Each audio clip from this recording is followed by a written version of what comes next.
notice Goliath-sized challenges often feel hopeless because overcoming them seems impossible? Self-reliance will never defeat giants.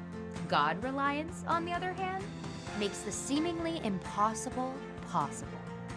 On this season of the Challenges Won't Stop Me podcast, gain insights and inspiration as guests share how God equipped and empowered them to overcome their giant-sized challenges with powerful God-reliant strategies, habits, mindsets, and fight verses.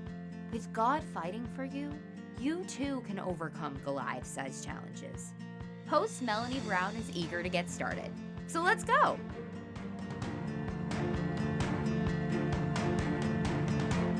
Agreeing to partner with God during your smooth sailing times is easy, right? Yes, it most certainly is.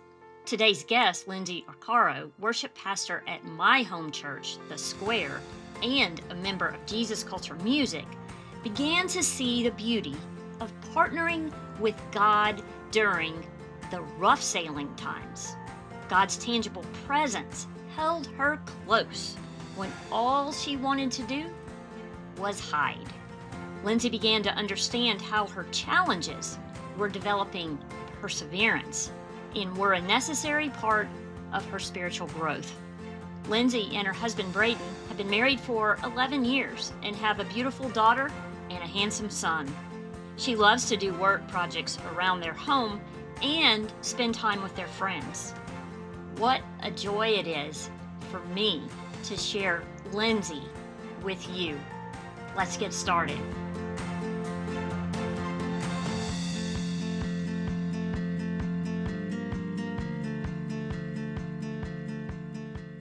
Lindsey, I am so excited you are here and I get to have you across from me. Unfortunately, the listeners are going to get to miss out on that part, but they do get to hear you. And for that, I am so thankful. So welcome to the show. Thank you. Thank you so much for having me. It's such an honor to be here with you. I'm really grateful. This is going to be good. I hope so. I think so. Yes. Yeah. I want to start with your early married life. Tell me a little bit about you and your man, Braden. Oh, me and my man, Braden. Oh, I love my husband. He's my favorite person on the planet. We've been married 11 and a half years. We met when we were really young at a coffee shop. I was playing an open mic, and he showed up with a mutual friend. And the moment I saw him, I was like, that's the guy I'm going to marry. He was my first boyfriend, my first everything. I'm really grateful for that. Our first year of marriage, it was challenging. We had a lot of external pressures on us. My grandmother, who helped raise me, was diagnosed with cancer. Ooh. And we ended up losing her that year. So I spent a lot of time back and forth between our home here in Atlanta and my family's in St. Augustine, Florida. We started planning a church, got engaged, got married, had babies, like all really quick. Our first year of marriage was hard, but we didn't give up on each other and we fought through it. And we had great pastors who loved us and got us to where we are today, which is in the sweetest spot ever. We're so grateful. Marriage is hard, no matter if it's the first year or the 30-something year. Just like, you've been with this person for so long, and every day I'm equally annoyed, but infatuated. Yes. How are you so amazing, but also, how are you so annoying? I think the two of you are such a fun couple to watch when you're interacting. You can tell the love is just abundant and real, and I love that. Thank you. Being a few years past you, marriage-wise, I love seeing that because that doesn't guarantee anything for the future, but it's definitely an amazing foundation. Yeah. And it's built on God, so we know what that means. Yeah. That's the key right there, that it's built on the Lord. Anytime we went through a season that was difficult, my husband would always look at me and say, I've made my covenant to the Lord first and then to you. I'm not going to break covenant with God. And when he said that to me several years ago through a rough patch, it was really profound, and it shifted things for me to realize the holiness and the weight of marriage, how God uses it to sanctify us, how much God cares about marriage. That is something that's been impactful on me as a wife. It's because of the Lord. The Lord has woven our lives together. When did you know that you wanted to be a mom, and why was it so in your heart to be a mom? I honestly only wanted to be a mom when I met Braden and we got married. I didn't want to be married and I didn't want to have children. That was not what I desired for my life. I met my husband and just fell head over heels for him. We got married, and I want to say a lot of it was biology of like, I was 26. Everybody around me started having babies, and babies are so cute and so sweet and so precious. I wanted one. I just wanted a piece of us together. It was my love for my husband and my love for the Lord and the desire to disciple humans in the ways of Jesus that we could send out into the world to be evangelists and share the gospel. And we're realizing as our children get older too, we don't have kids to make ourselves feel good because our kids are so brilliant and challenging, but we're raising people who love the Lord to advance the kingdom of God on the earth as we're realizing, hey, this is a discipleship thing and it's a sanctification thing. It's not for our own self-edification. Yes, and yes. Absolutely, absolutely. How many years into your marriage did you have your first child? Elsa was born 2 months before our 2nd-year anniversary. So we got pregnant right after our 1-year anniversary. So was pregnant that whole 2nd year of marriage. She was born October of 2016. We got married December 2014. So about 2 years. And then her brother came along 3 years later, almost exactly. Let's talk about a pregnancy that didn't turn out the way you had hoped. Yeah. So we had a miscarriage in January of 2019. This was a planned, deeply desired. We knew we wanted to at least have 2 kids. So Elsa had a buddy and they had each other. We both grew up with siblings. He has a lot more than I do. I only have a sister. I had a lot of travel at the end of 2018, and we found out we were pregnant before Christmas 2018. And the Lord had spoken to me previously about a son. He said, you're going to have a son named Joshua, and he's going to carry worship differently than his sister. And I remember thinking that was strange because that wasn't a name I'd ever wanted for a little boy. I wanted the name Moses for a little boy, and I was very intrigued by that. So I told our pastor, Emily, about this so I could be held accountable. And so we got pregnant, and it was like, okay, here we go. Here's Joshua. There were so many prophetic words about a Joshua. There were so many prophetic words about a son and worship, and I was holding on to that, really excited and just very naive. Everything's fine. Nothing could go wrong. Nothing has ever gone wrong. About 8 weeks in, we lost our baby, and I delivered him at home in the bathroom. And Oh my. That one was hard for me because I'm a very, very visual person. Mm-hmm. And just to see his little body, it wrecked me for a really long time. And I remember laying on the bathroom floor. It was cold, black tile in a rental house. And I just didn't want to move. And my husband had to go to work that day. And so I had my 2-year-old. And so Oh, wow. called some friends. They came and picked her up. And I laid on the couch with my dog all day and just wept because I was trying to reconcile what I was experiencing in my body and what I had heard the Lord say. And that was something that was a wrestle for me because I was like, how is this happening? But you said this. I don't understand.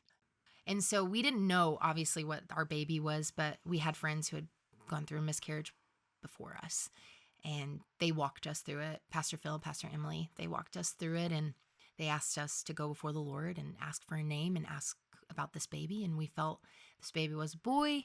We gave him the name Moses because he didn't get to enter into the promised land. And there's a lot of like poetic, symbolism. I'm an artist. That's what we do. Yes, that is what we do. Yes. Yeah, he marked us pretty significantly and taught us a lot. The Lord ministered to us in that time and taught me a lot about himself in that place. Talk about that. I always find what God teaches us during our challenges is not only helpful to us who are going through it, but to others. There are times when believers are going through a very difficult challenge and they don't hear from God, or they don't think they've heard from God, and they get angry, understandably. Yes. Understandably. 100%. So it helps to hear about other stories where they have heard from God and what they learned and how they grew from it. So if you could share those things. Yes. I'm a very internal person. My world is very inward. When I go through pain or any emotion, as I'm scared of emotions, so anytime they happen, I just turn in. I don't actually have any audible words that I heard from the Lord when this happened. What I experienced was his tangible presence. Night after night. My husband worked nights at this point, and I would put our daughter to bed, and I would sit on the couch and stare off into space for hours. Yes. Because I felt life in me, and now it was gone. And it was a tremendous feeling of emptiness. And that's what I was wrestling. I felt like I was a zombie walking through every day and still having to show up for our church and my team and my friends, and my daughter specifically, who is 2, has no clue what's going on. Right. She's the brightest beam of light in the world. I love her so much. And I just remember sitting there feeling the emptiness. And I would sit there in the dark a lot because I wanted to feel physically hidden. But the Lord, you can't hide. Psalm 139, where can I go to escape from your presence? You can't. And what I've learned in grief and in pain is that when we just sit in that place, the Lord does come in really close. And I didn't hear him say anything. He didn't give me a word. There was the Psalm 27, like, surely I'm confident of this. I will see the goodness of the Lord in the land of the living. But it was just him being with me. He's a man of sorrows, well acquainted with suffering and grief. And I just could feel him sitting on the couch next to me. And there would be worship music I would play. Yeah, just a lot of learning how to just be with God. Because I didn't ask him for anything. I didn't know what to ask for. Didn't have the words for it. I had no words. And I am grateful for Pastor Phil. They're such a big part of our story. They're our family. And Phil really walked me through grief in that. He can't move through it. And that's the thing. I'm ready to disassociate and just be done with things. He's like, you have to. Moses was important. And Moses was important enough that the Lord gave him life. Even though it was short, we need to learn how to honor and mourn and grieve that. And so I would just sit, ask the Lord to be with me. How did that draw you closer to your husband? So that season was very hard. I didn't want to be close to anybody. And I went inward, and I was a zombie. When we went through this, my husband was also beginning to unpack a lot of things that had happened to him in his childhood. He started kind of having a really difficult time with his story and reconciling pieces of his story, which are his to share. It's not mine to share. So we were both kind of spiraling to a degree. And at that point, it was actually not a healthy place in that season. It took us quite a while to get out of that because we were both weighed down with pain and with grief, and we both express it differently. My husband is an outward person. Of course. That's the way it always works. My husband is, I want to come home and talk about how I feel. He felt unloved by me because I was completely shut down. And there were times he would just sit there, and I'm sure he felt as though he was talking to a wall. He had significant things happen to him that he was trying to reconcile and let the Lord walk him through. And I would just be like, I have nothing. And then I was frustrated that you were trying to do this to me when I'm like, we just lost a baby. And leave me alone. And he's like, but all of this happened to me, which is very significant. You don't have any margin for me. And it wasn't until we got pregnant with our son, Joshua. Yes. Who is here with us, Earthside, my baby boy. It wasn't until that we started to have to wrestle it all out. Joshua was a significant piece of our story. So when we got pregnant with him several months later, we had to come face to face with a lot of stuff and couldn't hide anymore. I like hiding. I like shutting down and hiding. but the Lord did not allow it. That's very interesting that you like to hide, Mm-hmm. being the role that you have as worship pastor Mm-hmm. and how expressive you are, Mhm. which I love. That's interesting Yeah. to learn about you. Yeah. Well, let's talk about your son, Joshua. Mm. While he absolutely was an answer Oh, very much so. to what God had put on your heart about having a son, Mm-hmm. tell me about his childhood and the challenges that he ended up having and continues to have, and Yeah. how that impacted you and your family. Oh, man. Joshua, we call him Joe. We're a very Southern family. So when we came home from the hospital with him, our daughter, who had just turned 3, she said, "That's baby Joe." So he's baby Joe in our house. So if I call him Joe, that's where it comes from. His name is Joshua Courage. He was born October 30th, 2019. And absolute gift. He came in fast and furious. He came in early.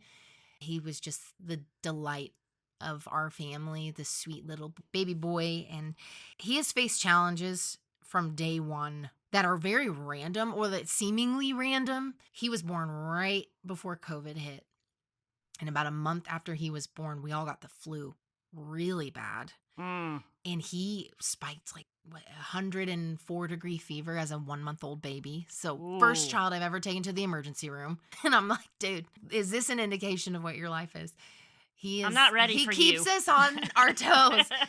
So we're in the hospital with him. The Lord did a miracle, brought his fever down. He ended up not getting the flu as bad as I did. Took me out. So postpartum flu, newborn, all the things. And we were just watching him grow for the next year, and he's happy. He's very smart. Gosh, I love my son. He's my little homie. He's my buddy. Right after he turned 2, we started seeing some stuff. Neurological things began to happen. We thought he was having seizures. Uh-huh. My parents were in town, and he would be trying to talk, and his eyes would roll back in his head, and he Ooh. couldn't finish a sentence, or he would repeat a word over and over again. He was talking very early, full sentences. And so this was January of 2022 at this point. And my mom was in town. She was trying to talk to him, try to get him to say his name, and he couldn't. He was stuttering over his name. Eyes were rolling back in his head, and he was doing a lot of twitching.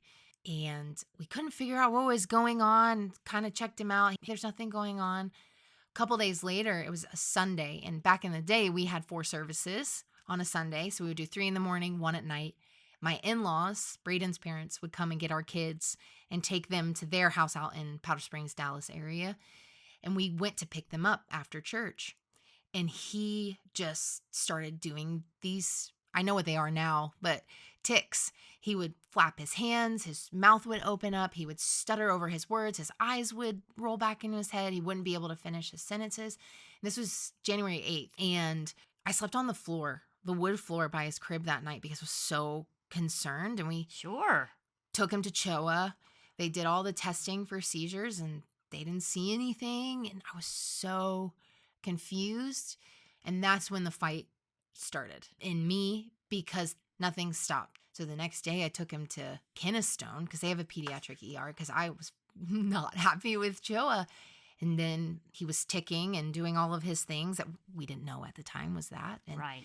they ended up transporting him back to CHOA on January 9th, which I was not happy with, but we ended up staying there for a couple days. They did an EEG where he couldn't get out of the bed. So they were trying to monitor. And he was having these episodes while being hooked up, but it still wasn't registering as a seizure. And so they released him, but the whole entire way home from the hospital, all the way to our house, which was like half an hour drive, just ticking the whole time. Mm-hmm. All of the things. So I called Shannon Dobson, our mutual friend, who's my kid's pediatrician. I love her. And she went to war for us and Yes. found us a new neurologist. And this was a whole year of fighting. How old was he at this time? He was barely 2. Okay. He was barely 2. So he wasn't even fully able to communicate to us what was happening. He Yes. can now because he can be like, oh, I know what I'm doing. Right. Because he can feel it. But at the time, we had no clue what we were working with. And we were being told, it's not seizures. It's not this. And we're like, okay, well, that's great. But what's going on? Because something is going. So we would have to record these episodes, which also felt really slimy. And heartbreaking. Yeah, because I'm just like, okay, he's doing this. I can't do anything to help him. And he would do this for hours. For hours. His little muscles would be so tight. Just the hand slapping, the jaw thrusting, the eyes, the vocal stuff. He would vocalize a lot. He would come into our bed for 4 to 5 hours a night. And that's not exaggerating because it would start at like 11 or 12 and go to about 4 or 5 every morning. And he would lay in our bed with us and just tick. And we had no idea. And it was x-rays and MRIs and blood tests and all the things until we found the right doctor that Shannon connected us to, who was like, oh, he's very young. And this is very rare. I haven't really seen a child this young with tics this severe. Your son has Tourette's. And we're, what? Tourette's?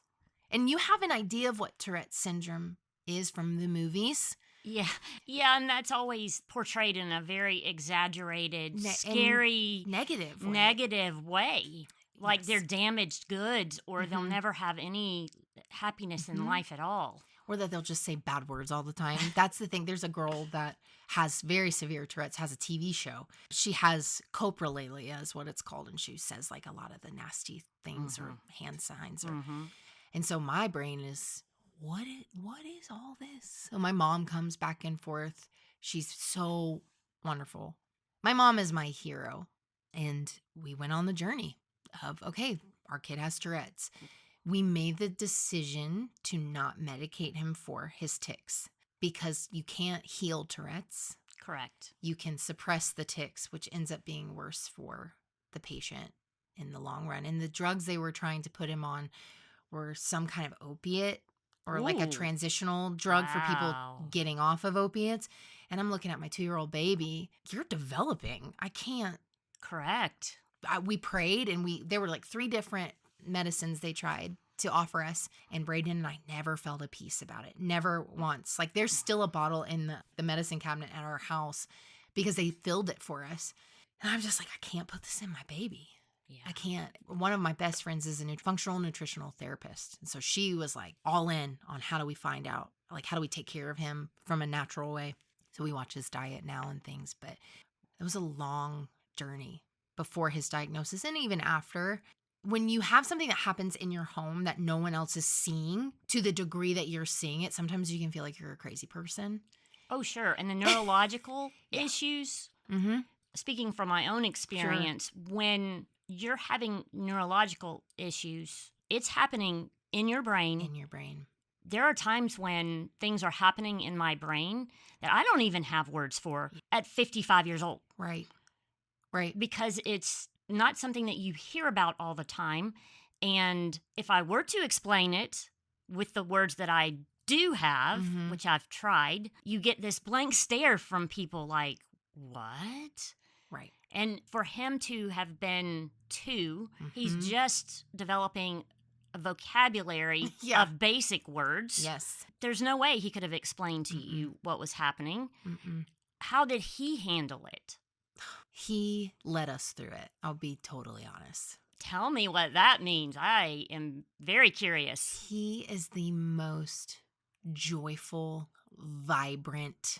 He is so smart, and his imagination is huge and vivid, and he's creative. He's very creative. He would just do his thing. He would tick and watch Paw Patrol. And I would lay there with him. It upset us more than it upset him. And the doctor even said that. It's hurting you more than it's hurting him. He's fine. Well, it's your baby. Yeah, I was like, is his brain getting damaged? I don't know anything about this. Is he going to struggle developmentally? Like, is he going to make friends? Is he going to have all of these fears? And he was just himself and happy. And he would tick and watch Bubble Guppies and Paw Patrol and then fall asleep and wouldn't wake up till like 10 in the morning and then just go about his day and play. He loves to play. We would be exhausted. He just kept living life to the fullest. He still lives like he is our wild child. He actually just tested into the gifted classes at school, which felt like such a testimony to the Lord. Yes, absolutely. Because we were terrified of his development. Sure. No, he's brilliant and healthy and kind. He's had tons of friends. But he lived up to his name, Joshua Courage. The Lord gave us his name, and the Lord had to tell me multiple times, just follow him. That's what I was about to ask you. What did God teach you during that time? He is so much bigger than I give him credit for being. Amen to that. And he loves our children more than we do. Amen. Because I had to wrestle through. Our miscarriage happened on January 9th of 2019. Joshua was admitted to the hospital on January 9th of 2022. And I never wrestled with God being real, God being good. I'm so grateful that that's not an issue that I've walked through. But I want to know why things happen. That's precisely who God is. He wants you to trust him with the why. And that's where faith can either grow stronger or it can fall apart. 100%. You know, David, right? The Lord will perfect his plans for my life. And it's so true. The Lord doesn't bring us through trial and then just see what happens. How are they going to respond to this? What am I going to do from their response? No, the Lord is sovereign and good and is working out everything. And we get the opportunity in suffering to partner with that in belief, in faith. And I do think it takes a discipline to do that because we also live in a world that's pretty self-centered. That's like, I want to talk about my truth and my pain and my story. And people can kind of almost use that as a badge of honor to stay in certain places instead of move forward. And the Lord uses it to grow us and to sanctify us. James 1, consider it pure joy when you face trials of many kind. He is working out endurance and perseverance because the road is long. The journey is long. Oh, yes, it is. He's working out everything. And it does get to the point, I think, where I had to just lay down. He's good shepherd, leads us to still waters, green pastures. I had to get to the point where I just stopped running, stopped hiding. Even though this, like, Psalm 91 says we can take shelter in the shadow of his wings. He can hide me in the cleft. But I had to just stop and be like, I can't save Joshua. I couldn't save Moses. And God didn't take a son to make one sick. And that was something I had to wrestle through with the lie, especially with the correlation of time, of dates, being, why did you take one son to make another one sick? We had to wrestle that out. But he was like, that's not what I'm doing. You have to take your questions to the Lord and suffer in the presence of God to get the thing that you're looking for. If you don't take it to the Lord and you just want to talk about it with everybody, or you don't want to talk about it at all, which is what I'm guilty of. I'm like, I just would rather not talk about it at all. And it was learning how to suffer in the presence of God. It was learning how to take all of my questions to Jesus and let him minister to me there, even if it wasn't what I wanted. We're going to end by talking about your fight verse. If you would share your fight verse, and then why that verse has become important to you as you face challenges. So 1 Corinthians 2:2, for I resolved to know nothing while I was with you except Jesus Christ and him crucified. That actually became a family verse because we have been through things like this in our marriage and with our children. But the only thing I could ever offer anybody is not my story. It's Christ and Christ crucified and what that means for my story. I can give examples of what I've been through, but the only thing I can actually offer that is of any aid to anyone is Jesus Christ and him crucified, because that's the only way that any of the suffering or any of the trials make sense. Or has purpose. Has meaning. Yes. Because it was Jesus Christ crucified, right? It was for the joy set before him that he endured the suffering of the cross. Jesus went through the ultimate suffering. Yes. Christ crucified. Yes. That informs who I am, what I can be. And hey, I just want to point you back to the scripture. I want to point you back to the cross. Yes. Pointing people back to the cross is the only hope we can offer the world, because they're not going to find hope in my story. Find hope in Jesus in my your story. Yeah, exactly. Absolutely. He's all we got. He's all we have to offer the world. He's the hope of the world, and he's all we need. He's all we need. And thank God. Well, Lindsey, this has been absolutely wonderful. Thank you so much. Oh, thank you so much for having me. I'm so grateful. Appreciate you and all that you do. Right back at you.